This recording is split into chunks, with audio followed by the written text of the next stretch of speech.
Hi, I'm Susan Winter for SusanWinter.net, and I want to talk about partner selection and the way to find a great partner. There's a factor that few people talk about, and I don't know why, because for me, it's one of the number one factors that I look for, and it's disposition.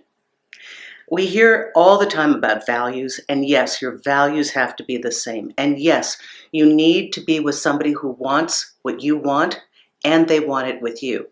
But disposition, how that person handles your disposition and how those dispositions work together is so crucial in getting a rewarding relationship. Listen, there are people that we love, and if you think back on your dating history, there were great people that you loved, but something in their attitude or their disposition would rub you in a way that it would bring out the worst of your qualities. One of my great loves brought out the very worst in me. And I didn't want to be that person. It was the way he fought. It was the way that he got what he wanted.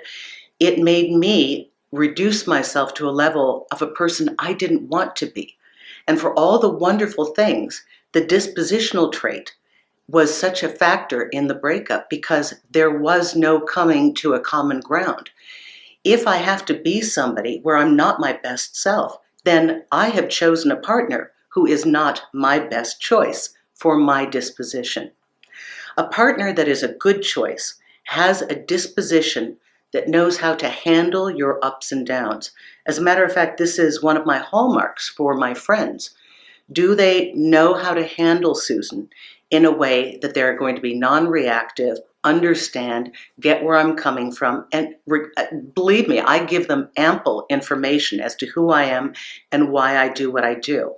So dispositional qualities, we can have a partner that either ignites our anger or diffuses it. And take a look at the way that you interact with your partner.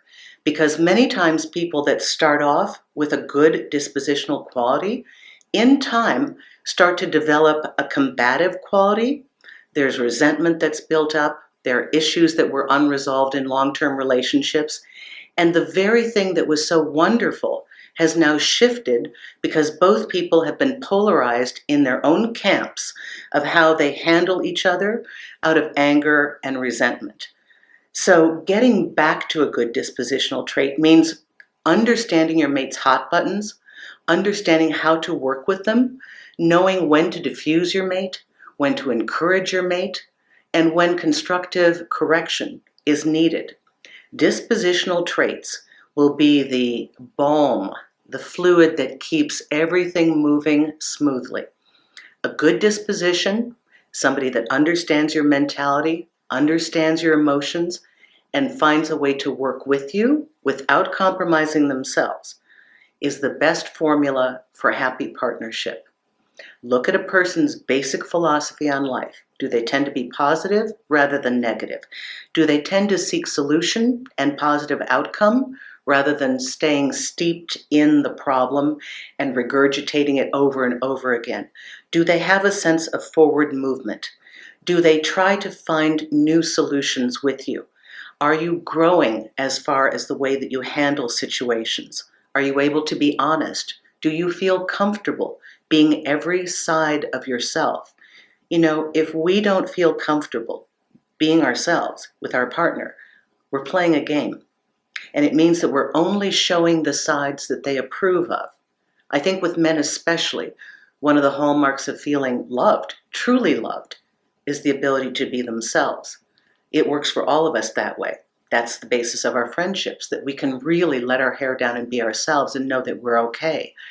This is all based in disposition. Do the dispositions agree?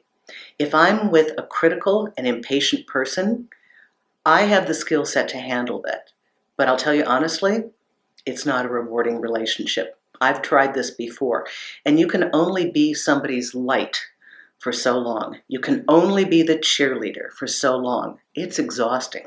Some people just have a disposition that's not very happy. It's not very positive, that tends to be critical. And although you can apply all the love you want and all the good times and fun things to distract them and try and get them feeling good, if their basic disposition is too opposite of yours, you're going to end up exhausted in a relationship that's not rewarding for you.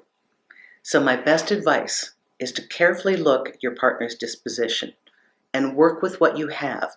Try to make everything better and look for new solutions if you found yourself polarized with some past events.